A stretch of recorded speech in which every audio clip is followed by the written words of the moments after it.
For analysis of the presidential race and the candidates' closing messages, it's time for Politics Monday with Tamara Keith of NPR and Jasmine Wright of Notice. That's a new publication from the nonprofit, nonpartisan Albritton Journalism Institute. Amy Walter is away.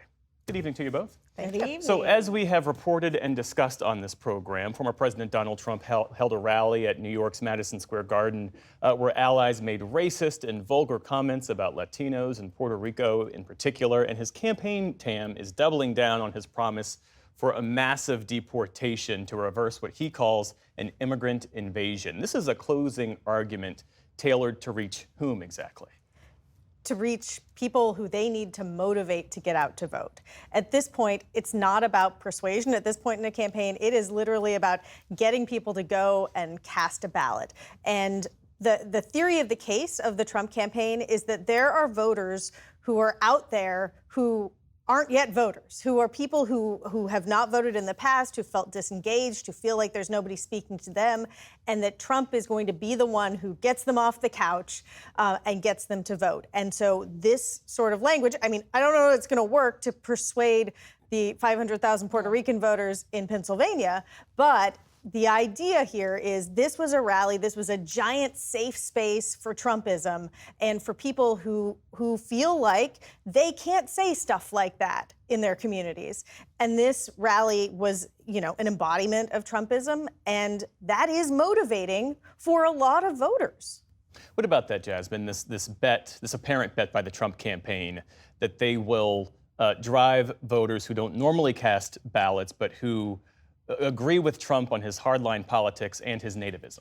I mean, frankly, it's risky, right? I think in elections, staffers and aides and people who are putting together strategy, they want to focus on high propensity voters. They don't want to have to rely on their wins for low propensity voters because it's just not clear what works with them. It's not clear what is enough to motivate them to go to the ballot, to put those ballots in the mail, to really show up on election day. I call this the base plus election. I think for a long time we thought it was the base election. Democrats would be talking to Democrats, Republicans would be talking to Republicans. But I think that we've seen both campaigns, both the Harris campaign, go a little bit outside of that Democratic lane, go to right-leaning women, conservative women, Republican women, suburban women, to try to inoculate maybe some of the losses that they've seen with voters of colors. And then we're also seeing Trump go to that low propensity, maybe not so educated, maybe not very clear about when they can vote or how they can vote or what they want to vote for, but they like his message. They like that draw. They like that real kind of grit that they believe that they're getting from Trump. And people who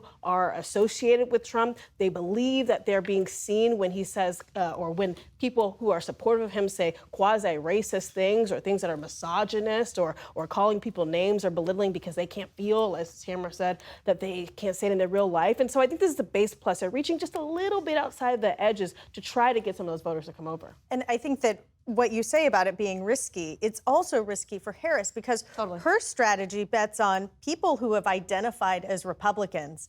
Who voted for Nikki Haley, who maybe voted for Trump before, taking this thing that is probably core to their identity and saying, okay, this time I'm going to do something different when I go vote. Yeah. But they are high propensity voters, so they're more likely to vote. But are they going to take that step? That's the push that Harris is trying to get them to do. And she's clearly trying to draw a contrast. I mean, tomorrow night she's going to speak from the Ellipse, the same place where Donald Trump spoke before his supporters launched that violent attack on the U.S. Capitol. This is the Biden argument, right? That Trump is an existential threat that Harris initially did not really lean into, but now she is. Why? Yeah, we initially saw her leading into the freedom argument, really talking up reproductive rights, and now we've seen her in some ways kind of regress back to that democracy is core, and it's because it is attractive and it is motivating for base Democratic voters. It is something that Democrats like to hear. They like to talk about Project 2025. They're scared of Project 2025. It motivates them to get to the polls. They like to talk about the fact that they believe Trump is unstable, that he's a mean person and that he's going to do mean things in the government and that he absolutely should not be back there. And it's also kind of attractive with those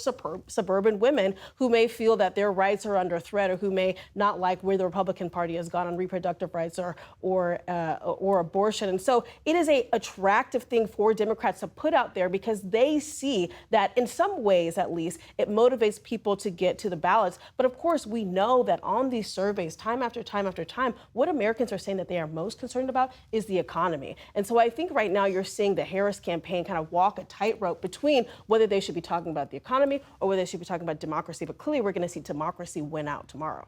And we should say this election is already underway. Election day is really when voting ends. Some 40 million Americans have already voted early, in person or by mail. And Trump and his surrogates, as we said earlier in this broadcast, continue to spread lies about election fraud. And there's a new CNN poll that shows more than 2/3 of Americans say Trump will not accept the results if he loses. The question, will Trump accept results and concede if he loses? 69% say no, 30% say yes. When that same question is asked of Vice President Kamala Harris, 73% of respondents say yes, 26% say no. Tam, help us understand how Trump and his allies are laying the groundwork to contest his potential election loss.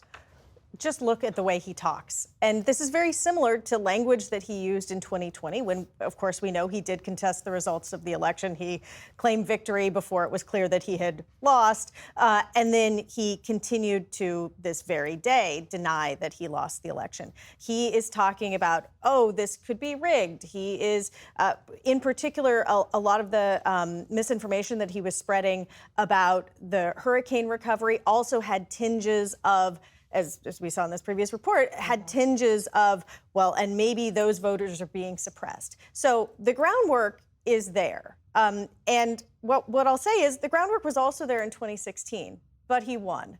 So he didn't contest the results. In 2020, he lost, and he did contest the results in a lot of ways. And they have more lawyers. They have a greater emphasis on lawyers.